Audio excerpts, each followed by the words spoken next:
So, as I have been tuning in to the powerful energy of Goddess Kali, Kali Ma, known so much as this extreme energy of balance, where she is considered both a divine creator and destroyer.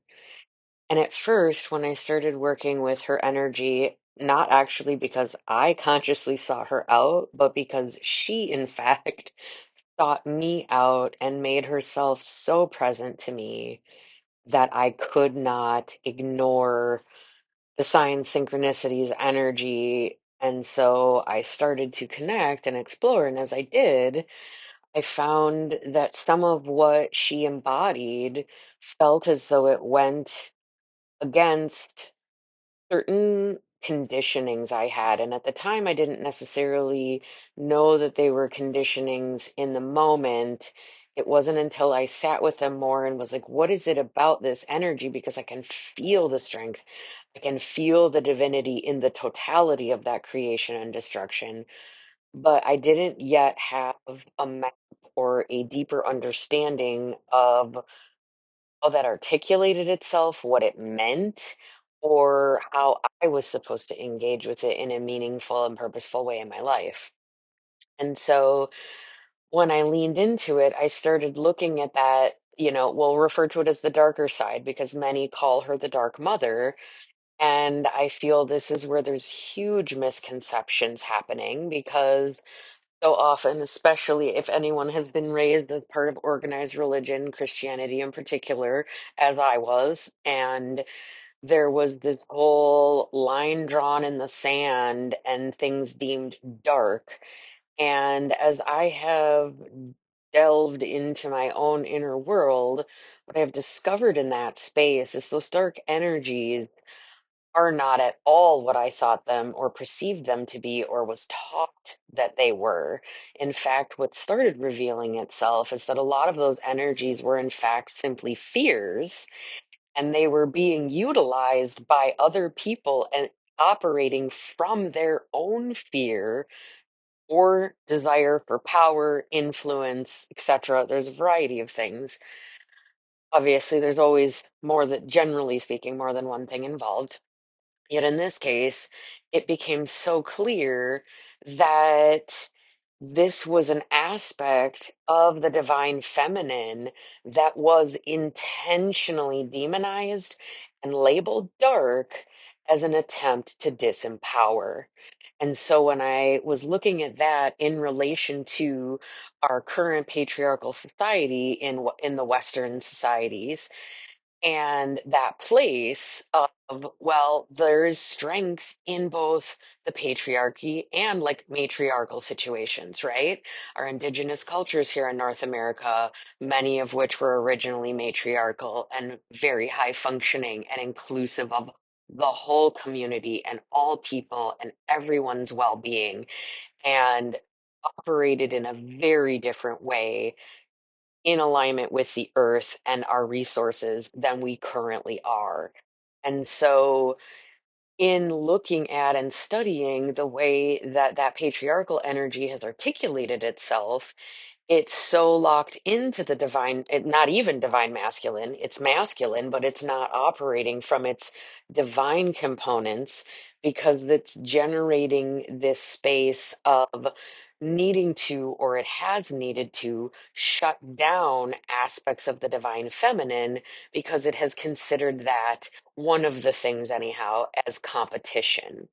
And so it became part of what we saw in the ages of, burning witches and killing the medicine men and women and really eradicating that quote unquote dark divine feminine energy, because that is the one that protects innocence. That is the one that says, absolutely not. Are we going to be abusing anyone or any natural resource on any freaking level?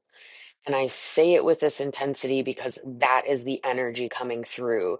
That is the energy that has been being tried to be repressed, suppressed for ages, because that in effect is the energy that does not have space for allowing the lying, the backstabbing, the stealing, the purging, the murdering, the raping, the all, et cetera, et cetera, et cetera, right? Every one of these components that we have seen hiding in the shadows, that we have massive spaces of cover ups, and we're seeing this all over the board within our own country, worldwide. And it is this space that has been allowed to be there because there was so much fear instilled that we couldn't step into those spaces, or we would be deemed quote unquote dark. Well, the magic that happened to me in my own life put me in a position where I was being deemed that anyways, even though I was operating strictly from that light, sort of subdued feminine energy, and in many respects, more so from my masculine energy. Because again, in this patriarchal society, as a woman, entrepreneur, business owner, I've had to step into that space to survive, which is fine on one level. Obviously, that's the action taking energy. So, in a business perspective, we all need that. And as men or women, whatever our birth gender is irrelevant. However, we um, label ourselves or prefer to be labeled, we all have masculine and feminine energies within us. And it is important for all of us to be able to operate in either of them completely independently from our gender. And so when we can do that, then we're actually harnessing this balanced, art-driven power that is so much more capable of change, so much more capable of inclusivity and unity, and understanding the infinite nature of us and our universe, and our compassion, and our ability to show up and treat others with the respect and acknowledgement that we want to be on the receiving end of. Because if we're not doing that, we're not honoring the totality of ourselves, nor are we honoring the totality of the other, of which we are connected to, regardless of whether or not we're consciously choosing to acknowledge that. We are influencing each other in all the things that we do, consciously and unconsciously. So, kind of circle back to my original awareness with Goddess Kali. I came to this space as I was reconciling with that energy, her destructive energy, and I just kept hearing this messaging. I keep hearing this messaging of the destruction is not the same as the ego code's destruction, as this bad, negative, we're blowing up, we're destroying, we're hurting things that are necessary, or we're harming innocence. And it's a perception, but it's also the way that something is utilized. And so we can equally say that destruction is necessary. We need to tear down old, rotten buildings that are filled with mold and disease and dysfunction, and or are dangerous and unstable. We need to destroy those to reset, to rebuild. And so it really was cueing into conscious destruction versus unconscious destruction. And the difference is destroying when things are no longer working, when they are rotten and or needing repair, in situations where change needs to happen, and I'm hearing where change is inevitable, we can come in and consciously break down that old whatever it is to clear, to rebuild, to then step into her other side of energy, the creation energy. And so there are times where we do need both, obviously, because both are required for the cyclical nature of existence.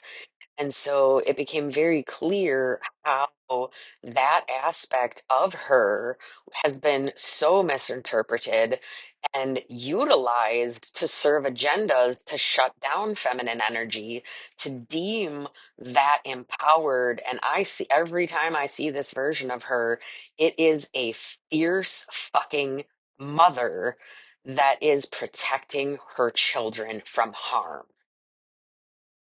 A fierce mother protecting her children from harm. And I just want you to consider for a second how many of you, maybe you have or had a mother who had your back, showed up for you, never let harm touch you, did everything and anything she could to support you. And maybe you were someone who didn't have that. But can you imagine, just for a second, what it would feel like to have a mother so fierce that she was willing to do whatever it took to hold that for you, to keep you safe, to protect your innocence, to shut down any attacks and any abuse that would ever even come near you, because keeping you safe and solid and loved and in a space of knowing that you were protected. Like, how much different would all of our lives be if we had that sense of protection within us? And so, this is crucial in what I'm seeing in the restoration of the divine feminine right now, because this is an aspect that many women have had so shut down, eradicated, and silenced within them, because it is such an intense energy that I feel many people didn't know how to handle it in the external world, because it's very fierce and it can seem dangerous. Well, I'll tell you, it is destructive, but it only seeks to destroy that which is hurting and harming. And so if you are not someone who causes intentional, and I mean, sometimes there can be unintentional, but even that, like acknowledging in that. So if you can't acknowledge showing up in those spaces, even when it's unintentional, this is the energy. So that is the energy that might have fear get triggered. If you want to hurt people and you want it to go unnoticed, if you're spreading lies, if you're backstabbing, if you're betraying, if you're sexually or physically or emotionally assaulting people, all of those types of things, of course, anyone acting in those spaces are going to fear an energy like this, because she seeks to expose, shut down, and silence that energy. Because that is the energy that has been causing so much wounding throughout our collective for ages, because we have not had this checks and balances of energy saying, no, this isn't okay. This is not acceptable. And if it happens under my watch, you better bet something is going to be said and done, and the fullest extent is going to be pursued in that direction, because it is not okay. And the only reason, one of, I should say, because of course there's more, I try not to use the all inclusives, but one of the biggest, we'll say, reasons is because it's not being called out, because so many people are choosing to stay silent when they could speak up, because they have their own fears about what it's going to mean for them if they did choose to speak out. And I understand that we've all been in at some point or another in our own position or version of that. What I am saying, though, is we can all choose to be better here. We can choose to not stay silent when we see acts happening, even if they're small acts of abuse, because we don't want to get involved, or we don't want to have someone lash out at us, or we don't want to have the spotlight on us. The problem is that it can happen to any of us at any time. The amount of people that I know that have endured things, the amount of things that I've personally endured, these things are astronomical. And so many people look the other way. So many people, even when they know the truth, still choose to look the other way. And I cannot even express how important, I can't quantify it, I should say, how important every single individual is in choosing the kind of person they want to show up and be, the type of person that they would want to stand next to, the type of person that they would want on their team, in their home, in their society, in their circle. Like, are you acting? Are you embodying? Are you being someone that protects, someone that looks out for, someone that speaks truth, someone who doesn't tolerate those kinds of abuses? Maybe you are, and maybe you're not, and maybe you're not sure how to, and all of that is okay. I just am here feeling this powerful, impassioned flow of consciousness that is not going to be silenced anymore because there is too much at stake. There's always been too much at stake, but now things are ready and ripe for the exploration or the destruction of those old illusions that have caused us to continue to perpetuate things that perpetuate wounding and hurt in our collective, that is so the driver for these acts of violence that we're seeing on a grand scale. And the way that this can stop and transform is through every individual truly assessing how they're showing up, how they want to be showing up, and how they'd want others to show up for them and say, am I doing that? Like, I want people to have my back and I want them to be there for me and I want them to support me and validate me. But are you doing that for you? And are you doing that for the people around you? And those are the questions.